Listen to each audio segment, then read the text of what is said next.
All right, everyone, so let's talk about this recent church burning that took place in San Gabriel, California. This is the San Gabriel Spanish mission that was set on fire.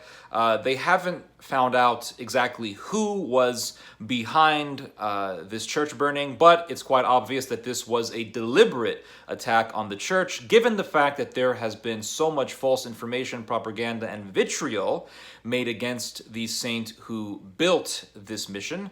Junipero Serra, and since 2015, when Pope Francis decided to canonize Serra, there has been a lot of false information being spread around by far-left fanatics about Serra.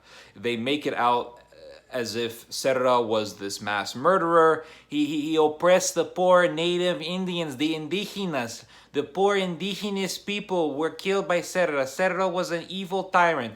The Catholic Church killed millions upon millions of people, poor indigenous people. And you know, it's true that the Aztec Empire killed people, but the Catholic Church killed more people. So if you're going to defend Serra, you don't know what you're talking about, okay? You don't know what you're talking about. So there's a lot of really brain dead people out there who believe this sort of propaganda, that Serra was this evil, evil white Catholic priest, monk who just wanted to murder Indian people for no reason, out of nowhere, wanted to murder poor Indian people. Now, I want to read to you guys some things about Serra that I found out, just to really demonstrate how much bullcrap there is about Serra, about how all this stuff about how Serra was evil and he was a tyrant is just a bunch of BS. It's bullcrap. So let's get right to it. So I'm getting this from the Wikipedia page, and before you judge me, Wikipedia is backed by sources, and you can always check the sources. So it goes on in this biography of Serra to explain how Serra actually fought for the rights of indigenous people. They are making it out, these left-wing, brain-dead fanatics, these Jacobins, they are making it out as if Serra was some sort of an oppressor. And the people who hate anything that has Serra on it, the people who hate like statues of Serra, they hate churches built by Serra, they'll say, well, what I see when I see a church that was built by Mr. Serra, I see a monument of oppression. When I see a statue of Mr. Serra, I see a monument, I see a memorial dedicated to oppression. That's what I see, a monument of oppression. That's how these people talk, and that's their reasoning. Their reasoning is completely insane. They have no reason. They have no reasoning. These people have no reasoning. You can't reason with these people. So let's get into some actual facts here, not fantasy. So it says here, Serra also led efforts to protect the natives from abuse under Spanish soldiers. After a series of abuses on the native population by the hand of local soldiers, Serra and other missionaries protested against Governor of Alta California, Pedro Fages, who refused to reprimand his soldiers. So the governor of Alta California, he didn't want to punish soldiers who were deliberately cruel. These soldiers were abusing and oppressing natives. And Serra defended the natives. And the governor, Pedro Fages, said, I'm not going to punish these soldiers. And it's not really that surprising when you find out that Fages was Catalonian. So let that one sink in. So it goes on to say, Serra then departed for Mexico on October 17, 1772, to plead his case to the Viceroy Antonio Maria de Bussarelli y Ursua. Bussarelli requested Serra set his grievances in writing, which led to the drafting of the Representación.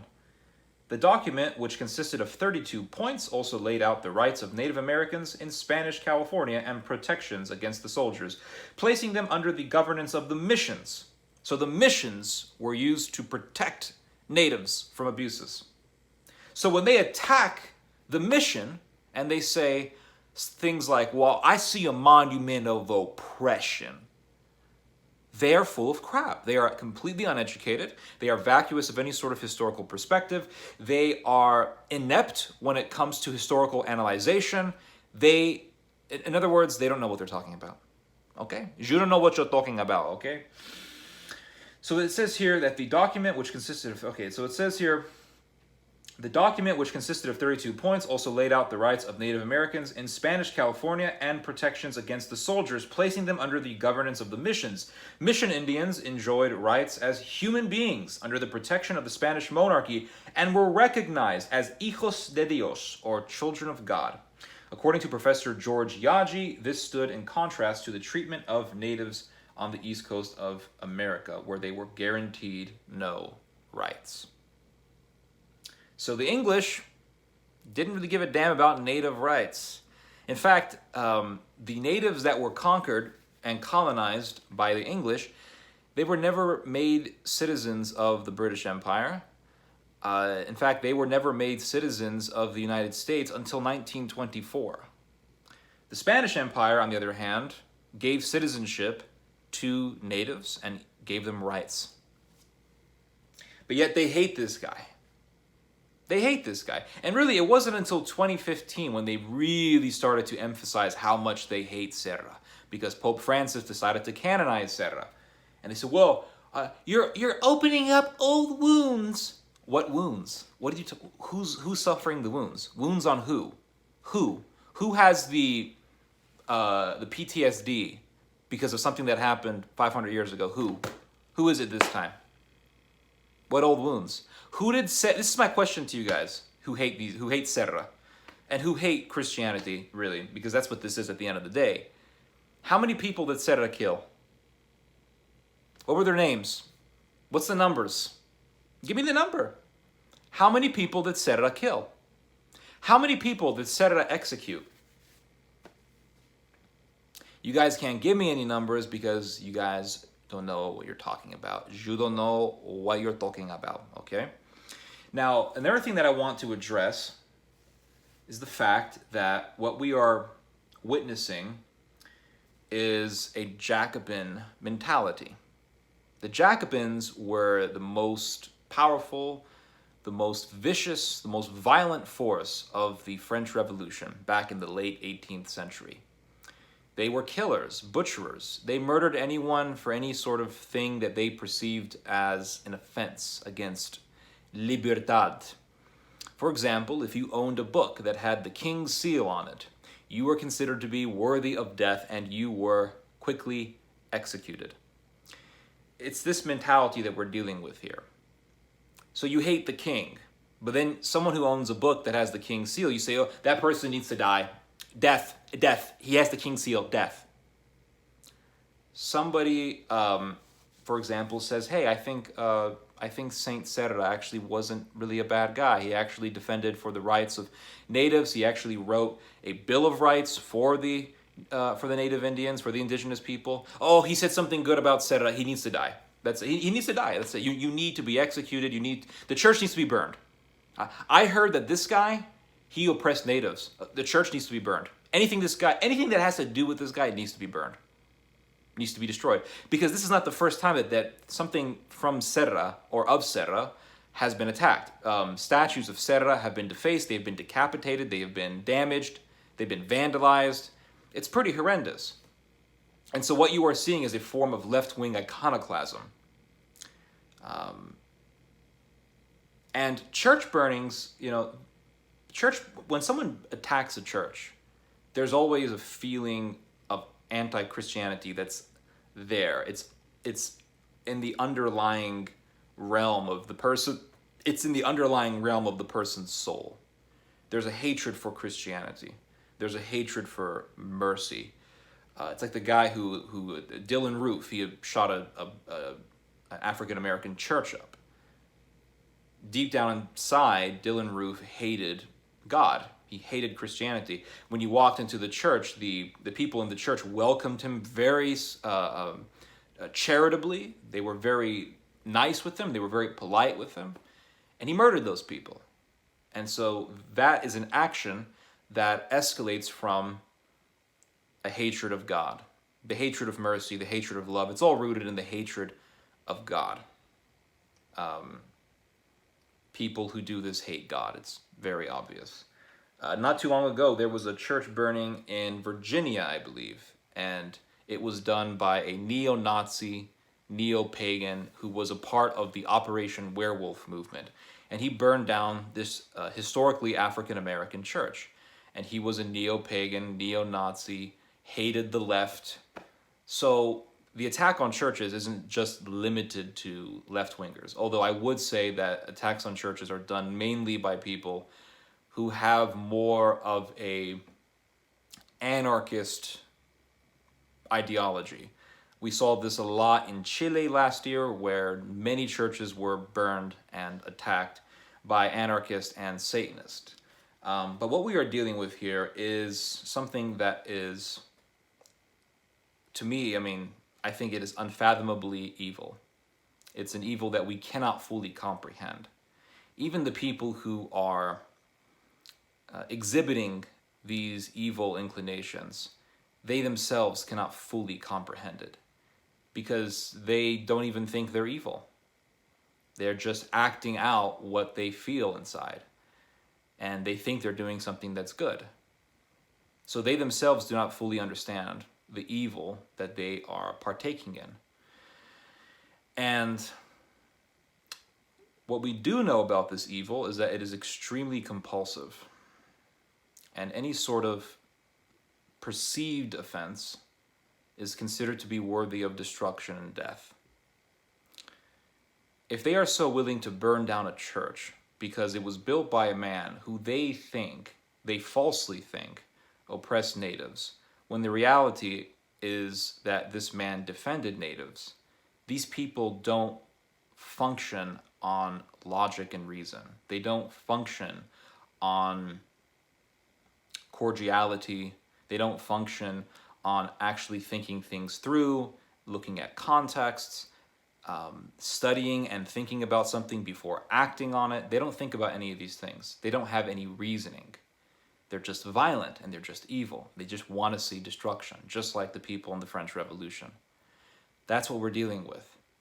Oh, you said something nice about the king? Die. Oh, there's a church dedicated to this guy who I falsely believe oppressed Indians? Oh, the church needs to be burned down.